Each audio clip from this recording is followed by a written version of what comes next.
Hi everyone, good morning. So today we are continuing with equity value. Previously, let's do a recap, quick recap of what we have discussed previously. So previously we have discussed about the equity value, uh, which is known as the market value of the owner's stake in the business. What is equity value? There are two meanings of equity value. We have discussed about the market equity value and we have discussed about the book equity value. So market equity value, the formula is the share price, the current share price into the total number of share outstanding. And the book equity value is the shareholders' equity on the balance sheet, which is equal to the total assets minus total liabilities. And this is nothing new, but we have just adjusted the formula. The assets is equals to liabilities plus equity. So we just adjusted the equity portion and we have subtracted assets from liability. Uh, and then we have discussed about the equity value versus enterprise value. Enterprise value is actually the value of the shareholders portion, which includes the debt plus the equity portion. Uh, Sorry, the enterprise value is the shareholders portion, which is actually the equity portion only. And the enterprise value is actually the value of the entire firm, which includes debt with equity as well as debt. The relationship between enterprise value is equity value. We add debt, we add preferred equity, we add minority interest, and we subtract the cash, which is a non-operating asset of the company. Uh, why equity value matters for investors? It shows how much the market thinks the company is worth today. And for companies, it's used to evaluate mergers, acquisitions, and financial hits. And also for valuation purposes, it's a part of key ratios like price to equity ratio, price to earnings ratio, where equity value is divided by net income. This is the formula. And we also discussed about the equity valuation in DCF valuation. So in DCF valuation, there are, we produce two types of values depending upon the cash flows you discount. So if you are discounting free cash flows to the firm, so what we do is this is also called as unlevered free cash flow. So you discount cash flows available to all capital providers, which is debt plus equity plus preferred, and it will result into the equity value. And to get equity value, you adjust the capital structure. This means that equity value is equal to equity enterprise value. We subtract the net debt, and we add back the non-operating assets, which is simply just and just we are just reassembling this formula here. So and we subtract debt and preferred stock. We add back cash and investments, and we adjust for minority interest and leases if they are treated separately. And this is actually the most common method which is used in investment banking, the unlevered free cash flow. So unlevered free cash flow, always remember, it includes debt plus equity and free cash flow to the firm. Is this represents unlevered free cash flow,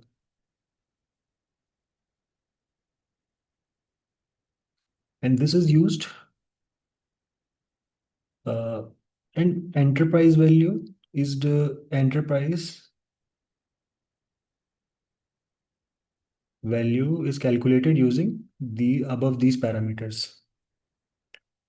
When we talk about discounting the free cash flow to the equity, we discount the free cash flow after the debt payments, and this will result to equity value directly. And the formula here is a summation of free cash flow to the equity, and we add back the terminal value.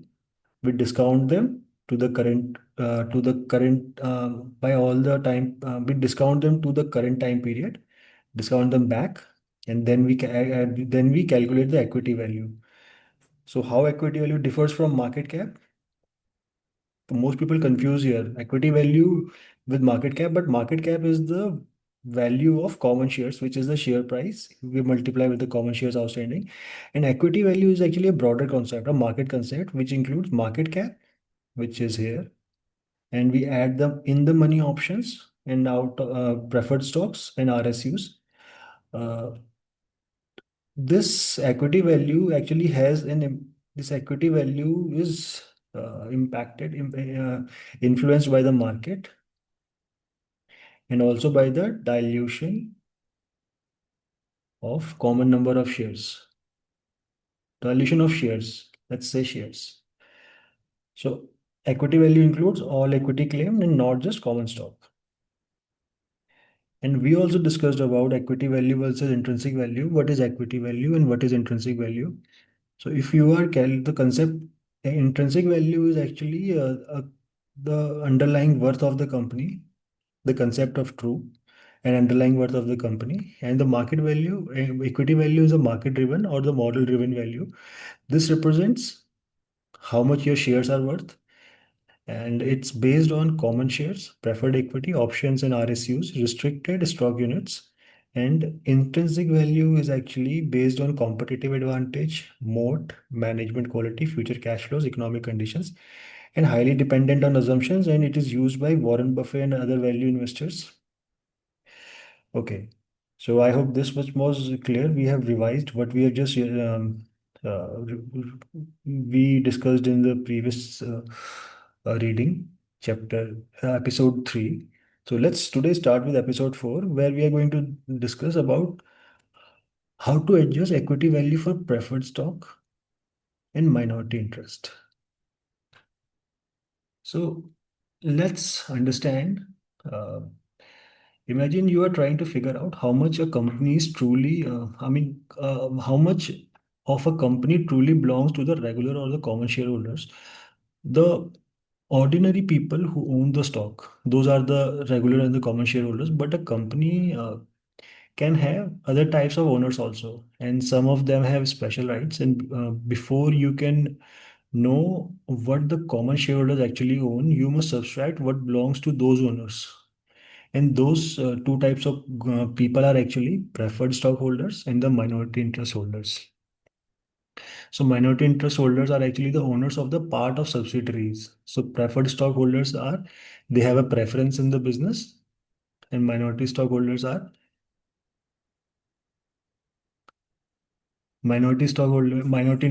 actually the owners of the parts of subsidiaries. So let's break each one down. So first we start with enterprise value. And think of enterprise value as the value of the whole company, like the price you would pay to buy the entire business, plus the responsibility for it, debt also. And to figure out how much is left for the common shareholders, we need to subtract things that do not belong to them.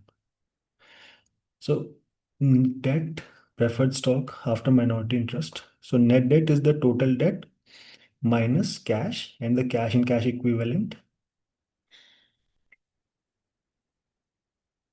We subtract the debt. This is the step. Another step where we are subtracting the debt, and this means that this simply removes what company owes because common stockholders do not own debt, and they are last in line if something goes wrong. Think of it like buying a company where the company's worth is $100 million, but it has $50,000 of loan. So the owner's true value is only 50,000, and that is the same idea. So, and in the next step, we are going to subtract the preferred stocks also. Preferred stocks are those stocks which are treated like VIP owners, very important person owners, VIP owners. These are the VIP owners of the company, and they get guaranteed dividend and also first claim on the money if the company is sold or liquidated. So they stand ahead of the common shareholders. And the analogy here is that imagine uh, a simple piece of cake maybe. So preferred stockholders get their first slice, which is guaranteed size, so which is guaranteed in size, and however, and whatever is left for the common shareholders, that's after the preferred shareholders. So you must subtract the value of the preferred stock to find the amount of the amount left for the common shareholders, common owners, and then Then the next step, you subtract the minority interest or the non-controlling interest. And this is tricky, but let's simplify it. So companies often own another companies, which are known as the subsidiaries. Uh, but sometimes they own less than 100% of them. And for example, maybe 80%. So accounting rule actually requires that the parent company to show 100% of the subsidiaries result in their financial statement. And even if they do not own the remaining of the 20%, so that's other 20% belongs to somebody else. And those are outsider investors. So you must subtract that portion because it does not belong to the parent company's shareholders. And the analogy here is that imagine you and your friend buy a rental property and you own 80% of it, and your friend actually owns 20% of it. So when calculating your wealth, you do not count for your friend's 20%, and that's the same idea here. And the final equation, this is the value calculation. So equity value for common shareholders is actually the we start with the enterprise value. We subtract the net debt, we subtract the preferred stock, and we subtract the minority interest. So these three things, we subtract it out. And why we have discussed it about in just recently. And we subtract the debt because this does not belongs to the common shareholders because we are calculating the equity value. So net debt do not belongs to the common shareholders. We subtract the debt. We subtract the VIP shareholders, which are known as the preferred stock, and then we subtract what do not belongs to us. So this is the minority interest. Just remember this. Why do we subtract the minority interest? Because this part we this doesn't belongs to us. So if we own 80% of the company, if we own 80% of some another subsidiary, and 20% of some 20% is owned by somebody else, so that's the minority interest which we need to subtract. So we are going to subtract this thing. Always remember, this is a trick question. At times people ask in interviews. Understand this thing. When you will be going to do valuation, you will be doing an LBO or DCF, or you will be balancing a balance sheet or the three financial statements within 30 minutes. Just remember this thing. So you need to have your concepts crystal clear. And this is how valuation interviews are held. This is how leverage buyout, merger and acquisition interviews are held. They will be giving you 30 minutes to balance everything. If you have crystal clear concepts, then only you will be able to do this, or or else you will not be able to uh, balance or perform a valuation of a company within 30 minutes. And okay, I hope this is I have clearly stated what I actually wanted to make you understand. So okay. So the formula for equity value is equity value for common, equity value to common is enterprise value. We subtract the net debt, we subtract the preferred stock, we subtract the minority interest. And what's left over the value, that's truly belong to the regular shareholders. Whatsoever is left after all these, subtracting all these, that's only left for the common shareholders. And this gives the clean equity value for the common shareholders. Why do we do this? Because preferred stockholders get paid first. Why do we adjust? Because preferred stockholders, they have set dividends and liquidation preferences, and that ranks above common equity and not adjusting for the overstated value attributable to the common stockholder. This means that so they must be removed to find what belongs to the common shareholder. This actually need to be removed because though it's a part of stock, but it's not the part of common stock. This is not a part of the common stock. If you are the owner of the company, you are the last to get any benefit in the case of liquidation or dissolution of the company. And second, we subtract the minority interest. Why do we do this? Minority interest do not belong to the parent company, so we this must be removed. And it doing all these or do subtracting all these two, it gives us a cleaner number. And this final equity value shows only the value of the company that belongs to the common shareholders, the people who usually talk about. The people we usually talk about when we say shareholders, that's the people that's the common shareholders. And if um, so residual claim residual claim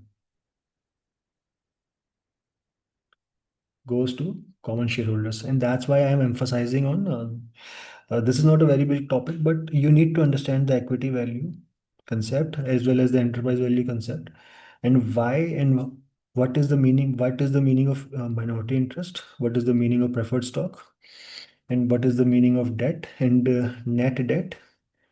This means that we have reduced our debt by adjusting cash and cash equivalent. We have used our cash and cash equivalent to pay off some portion of our debt. So whatsoever we can pay off. So this means we have netted the debt, the netted effect.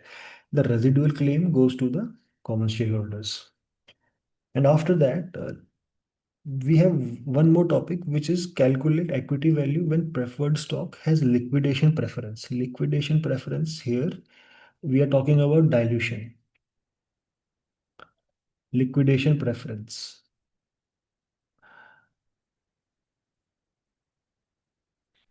So liquidation preference means we are talking about dilution, and imagine a company is getting sold, and there is a pile of money on the table. So that pile is called the exit proceed,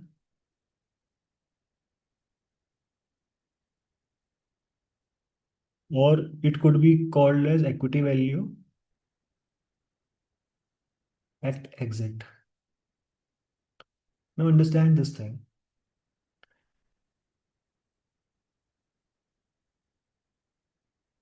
Not everyone gets the same. Not everyone gets paid at the same time. Preferred shareholders have special.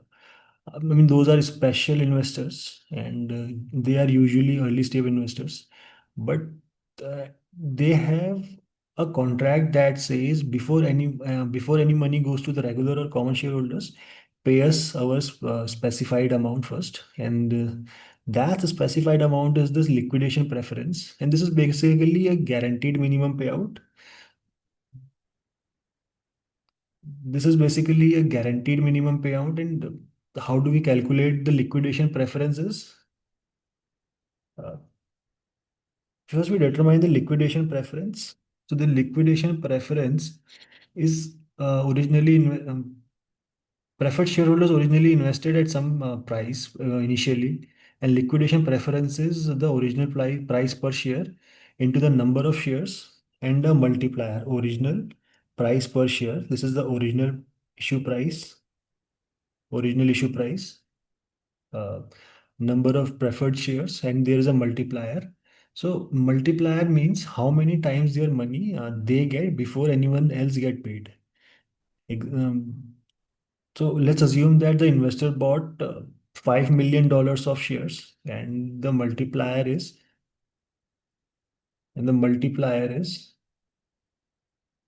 1x. So liquidation preference is going to be $5 million. This means that they get $5 million before anyone else. So they will get $5 million before anyone else. If the multiplier would have been 2x, so they would have got $10 million. And the step two here is then we pay the preferred shareholders first. Then according to this, we allocate the proceeds to the preference shareholders. And this part is straightforward. You look at the total money from the sale, exit proceeds. You look at the total.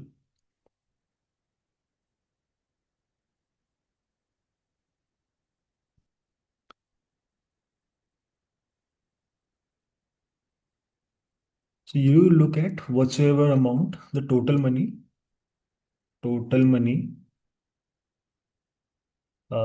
the sale of the business. Then you give the preferred investors their liquidation preference amount, and whatsoever is left, that goes to the common shareholders. And if the sale amount is less than the liquidation preference, so if the sale amount is less than the liquidation preference,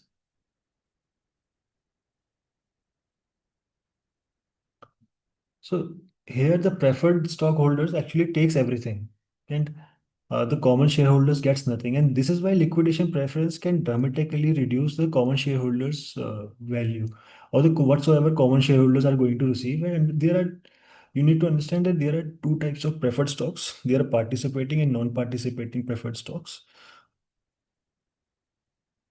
Just remember these things: participating and non-participating.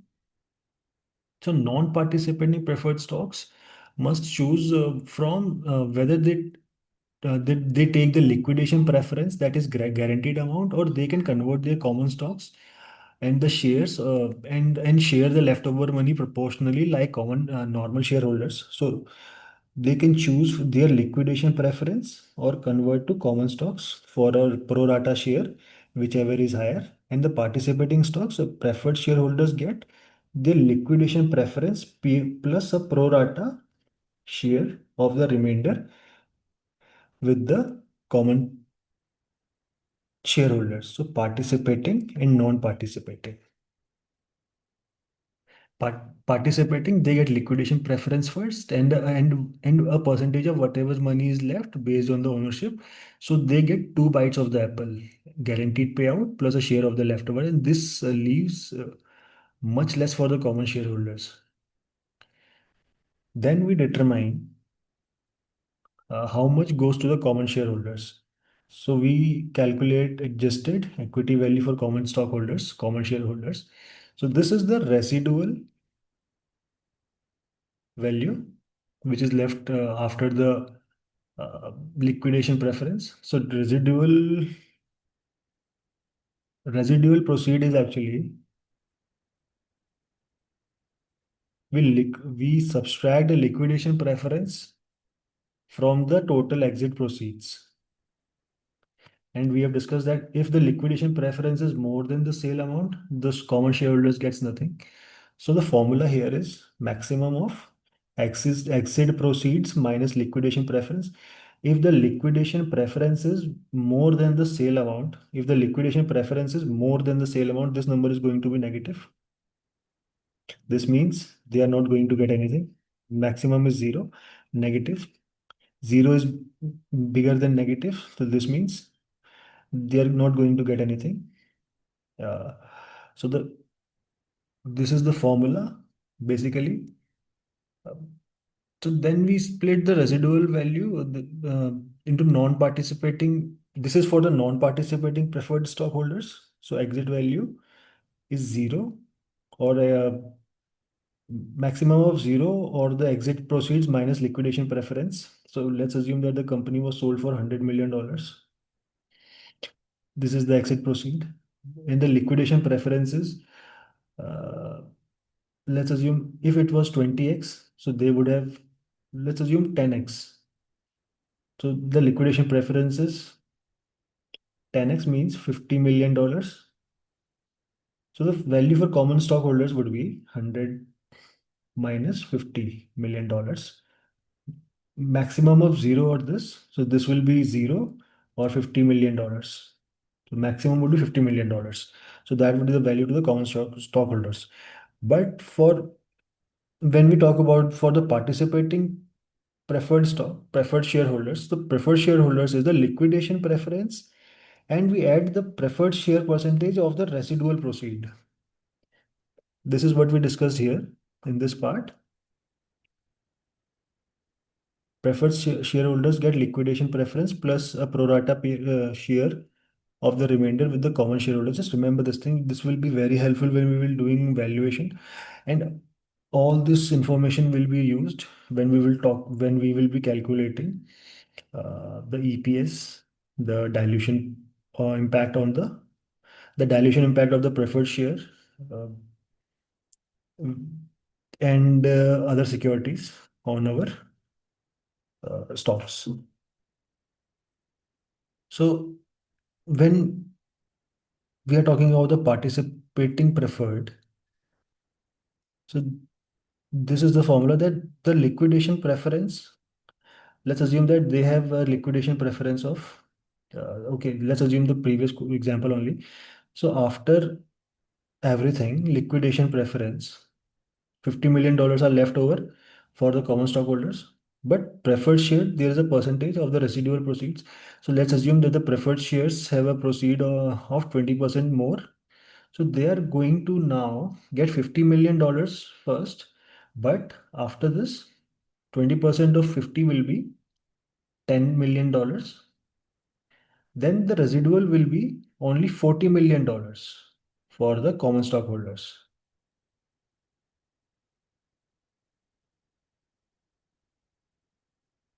I hope this makes sense. And with the residual proceed, exit proceeds minus liquidation preference.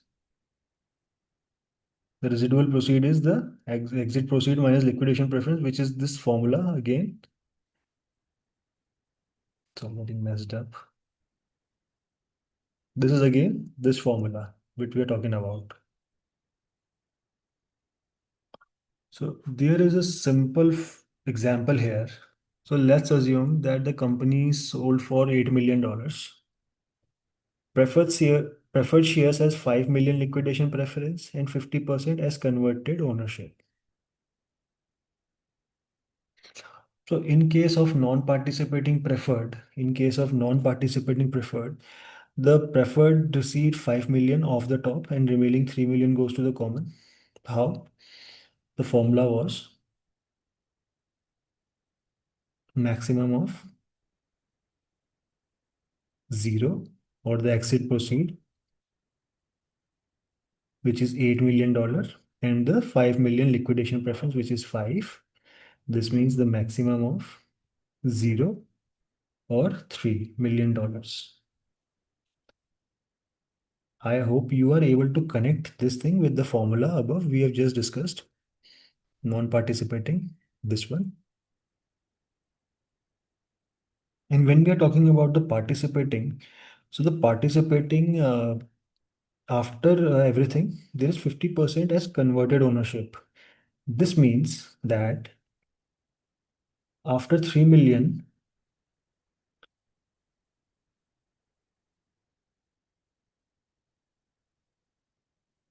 50% need 50% more will go to 50% of $3 million.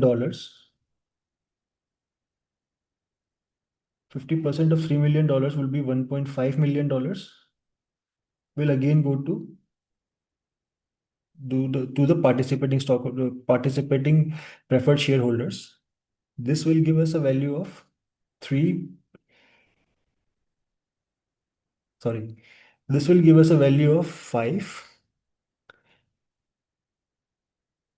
plus 1.5, which would be $6.5 million. And the common stockholders will only get whatsoever is the residual. So 3, we actually have to pay 50%. So 3 minus 1.5, $1.5 million is actually the value for the common shareholders. So the common gets only 50% of the 3 million, which is 1.5, and the preferred gets $6.5 million. So when you are looking at a company's capital structure, you actually have to look into whether if they have preferred stock, whether it's participating or non-participating. If it's participating, you need to dig deep. If it's non-participating, this is easy. So participating, there is also residual procedure. There are also residual proceeds. So this is the difference between the liquidation preference plus a pro rata share of the remainder of the common stockholders. And when you are raising money, these participating preferred non-participating preferred stocks are actually uh, raised during startup process. When we will be discussing about startup valuation, then we will be discussing about this participating preferred stocks. When we'll be discussing a venture capital.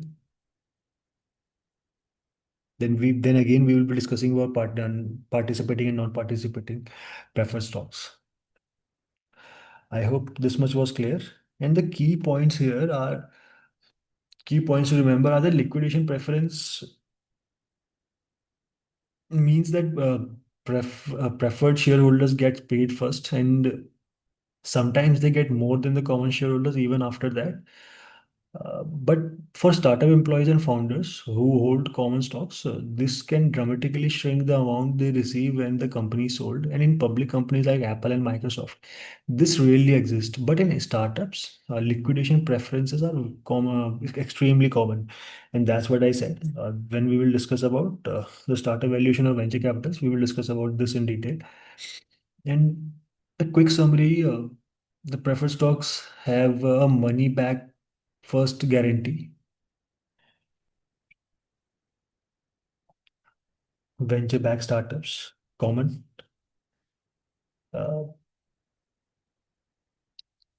Preferred stocks have a money back first guarantee, and they get paid before common shareholders when a company is sold, and common shareholders only get what is left. Participating preferred gets even more when they get twice the money. Participating preferred. And in summary, total always subtract the preferred stocks liquidation preference from the total equity value, then allocate any remaining value among common shareholders according to the ownership percentage. I hope you have understood we have discussed about the equity value in detail, and I hope this actually, I have tried to clear out any hidden portion. So that's all for today. I'll see you in the next reading.